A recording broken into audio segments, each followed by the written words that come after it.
Then the last one was Boise, Idaho. Now up there, the highway department had taken and already pre-cut the sign down. Brother, talk about foolishness. And here he's going up there. So Volpe said, well, then you rebuild the sign so I can cut it down. Well, they had to wait an hour and a half while the highway department scurried around up there, got that sign stuck back up, and then he cut it down. All for press, all the way it is. I thought that's kind of an interesting little tidbit. They decided to stay at Little America in Cheyenne. And Jack was responsible to get the rooms for 7 people. Volpe, of course, would take the presidential suite. And that's quite a place, that Little America in Cheyenne. It's an amazing place, actually. Great food, great everything. So he calls in to get the rooms. Well, Mr. Francis, every room is gone. He said, no, I have got to have rooms for 7 people, including the Secretary of Transportation. How many times have you had a secretary from the president's cabinet going to stay in your hotel? How many times? He said, well, so far none, until now. But we have already rented every room out. And Jack said, well, I'm going to call Earl Holding myself. And she said, please don't. We'll take care of you, brother. So it was done. When Jack was hired, Volpe told him, Jack, you're a member of the family. Don't be afraid to throw your power around. Get things done. Don't be afraid to throw your power around. You're part of my family. I thought that was wonderful. Now, Jack was there 12 years. 4 years while the secretary was there, which were 4 of some of the best years you could ever imagine for a governmental employee. But when Volpe left at the end of his term, and then the ball game changed. Stayed on for 8 more years. But it was not easy, nor was it fun. It was hard. Because there are those, again, I'm talking about bureaucracy, the jealousy between people. There are those that said, well, he's had all this power, and he threw it around. He got things done, the program's launched, and now we're going to take it out on him. And so as he explained to me, maybe you should have quit. And I said, no, I'm glad you stayed. Because you honored the Secretary of Transportation, John A. Volpe, in the first place, who hired you to do one thing, and that is the implementation of the Highway Beautification Act. And you stuck.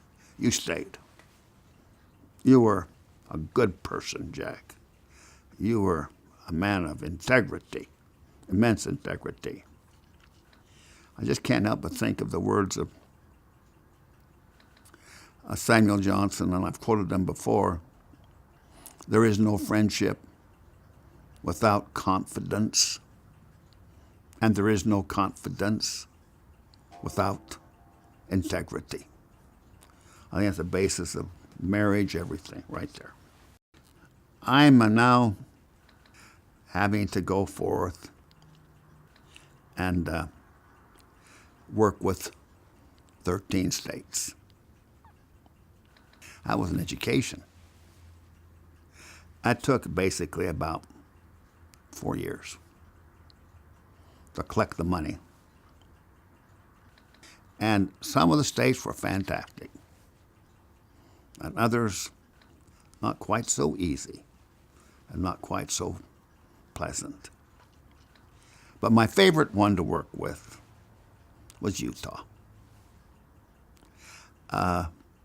They made it possible in the first place that there was an implementation of the Highway Beautification Act. No other state put forth more effort. Henry Helland was in Washington, D.C. 3 times testifying and for the implementation of the act. The state had entered into a contract with me, what they'd pay for each individual sign, and Jack Francis was the one who appraised each one of these signs. So when they go to deal with me, they deal with me as a sign company and not sign by sign. A sign company. You get, here's what it costs us. They add it up at all in one check and one deal. We take the signs down. They pay me when I get the signs down.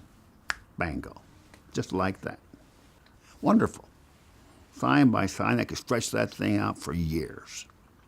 I just really feel how blessed I was to have been here in Utah, where there was just kind of a higher degree of integrity with the people I worked with all the way through. Governor Rampton was fantastic. Vern Romney, the Attorney General, couldn't ask for anyone more sound and solid and smart as he was for the implementation of the law. He was just terrific. And so all these events that took place, it's like miracles, just little miracles, one after another. And it was just, the whole thing was just thrilling. Now, as I started to move into other states, some were very, very good. Very, very good also. One state that I had a lot of signs in was Nevada. And Nevada was a very important state. And extremely. Highway 80 going across the top of Nevada on its way to San Francisco. Tremendous. A lot of signs. They took the attitude that we can't believe how you did this. How did you ever get this bill through Congress and get it funded and get it implemented? How were you able to do that? We never seen anything like it. They didn't complain that they had to take the signs down, that they had to pay basically 90% of the cost, and the government would then pay, no, I've got that wrong. They had to pay 10%, and the federal government pays 90%, excuse me. And they didn't complain about any of that. It was just pleasant. I remember being in Carson City and sitting there, not knowing what to expect. They walked out. They said, "Mr. Snarr, here are the signs that we have for you in this state." And they had a picture of every one of those signs. Now, what I had done, I had a guy work for me named Harvey Lloyd. Harvey Lloyd was as wonderful as they come. He was born in Idaho, just out of Soda Springs. Eventually moved to Logan. And then I hired him.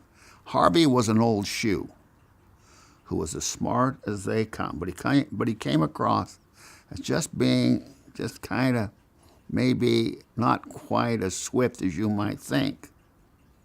But he was swifter than anybody. So he was the one, and I said, "Now, Harvey, what you do, you got to go and travel these 13 states. You photograph each sign." So I get a photograph now. I do have photographs when they were first built. I want a photograph now. I want you to write down exactly the condition of that sign. I want the exact size to make sure it correlates with what we've got. I want you to figure all that out, Harvey. I want you to deal with the landowner, let them know there's a possibility, and it looks like it's going to come, but you don't know when, that the sign will be removed. And that we will then come in and take the sign down. Snarr Advertising will, and we will no longer pay any ground rent after that's done. Okay, you do that, Harvey. And I want two pictures. So we got one, and that we can lay down one to the state, and they can have ours. Well, the state of Nevada, they'd already beat us to the punch.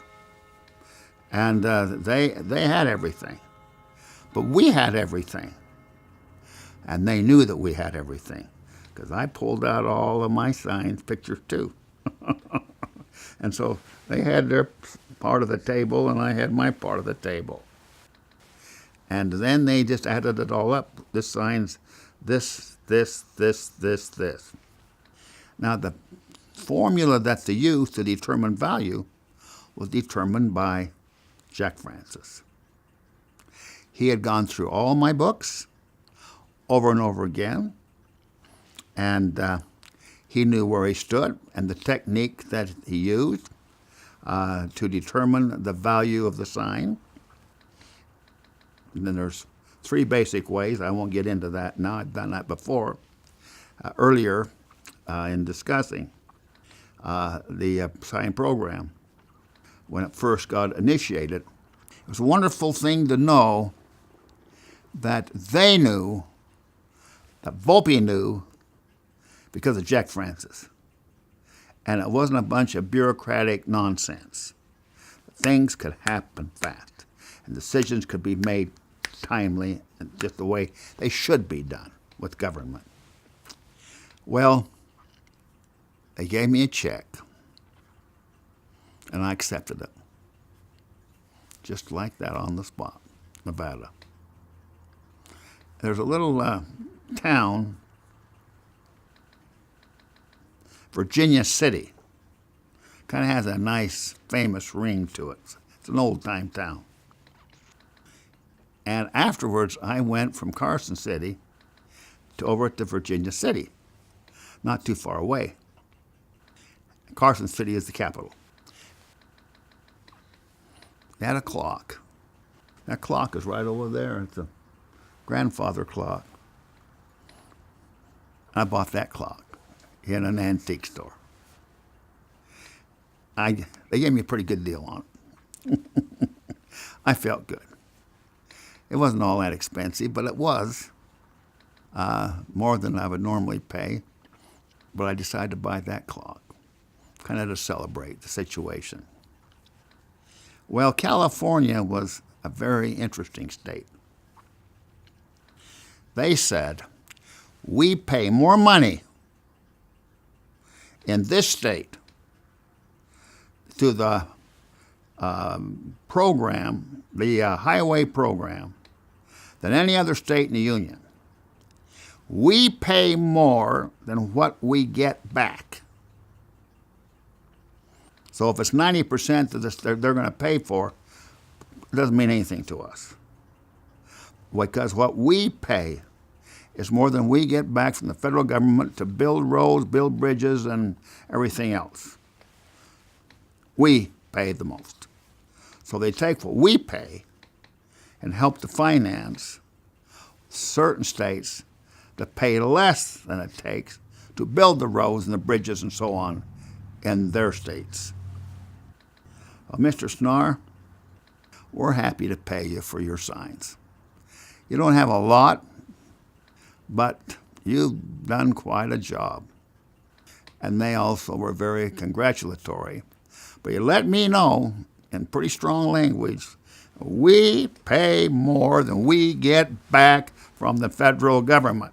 And we're financing a lot of other states with their highway programs that they get from the federal government. Part of that is our money. Well, I got through California. Now, Wyoming was a very unique state. Little America has been there for ages. in Wyoming. So Earl Holding came to me and said, we want to buy your signs. I said, well, if I sell them to you, then the government's not going to touch those signs. I can take care of that. And so he said, how much? So I figured it out, basically, what it would normally be. I already knew that. Well, I made sure that I was going to get paid right. But then I threw in a caveat.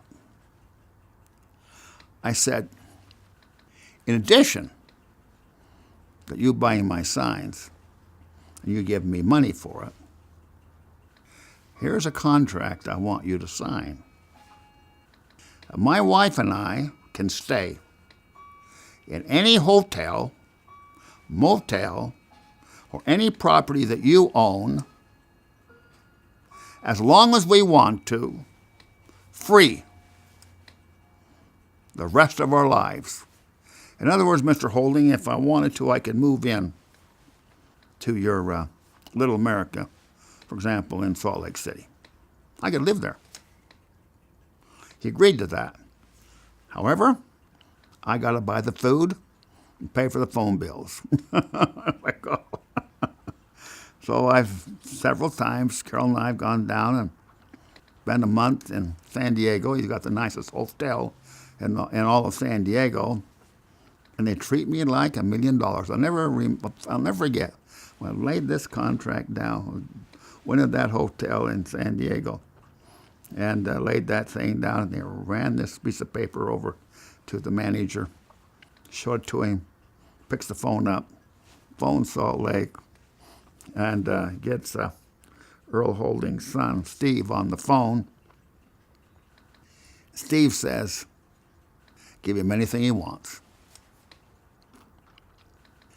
So he put Carol and I in the bridal suite, the $1,000 a night. It was fantastic. Absolutely gorgeous room. Well, it's more than one room, actually. Well, years later, I was on the board of directors of the Holiday Bank and Trust, a small community bank here in Salt Lake City. And they wanted, let's go someplace where we can kind of have the key executives and members of the board can go and we can discuss how we can improve the bank and increase profits and so on. Where should we go? Well, someone suggested Hawaii. I said, why don't you go down to San Diego? You're not going to spend your time just in an airplane all the way clear over there and then all the way back. We get to business quicker. Well, I prevailed. So I called them and told them we're coming down. When I got there, they gave me the presidential suite. That was $2,700 a day at that time. And this thing was really something. 2 bedrooms and a beautiful room in between, a beautiful room. They had everything in that presidential suite. A complete kitchen with everything. A washer, dryer, they had everything. It was amazing. And it took up 1/2 of the entire floor, the presidential suite. The top one. Now, on the other half is for Earl and his wife, Carol. They had that room. So there are 2 rooms on top of the hotel. Presidential suite and then the Holding suite. Gosh, I was there for a week. It really impressed the others on the board. I can tell you that right now.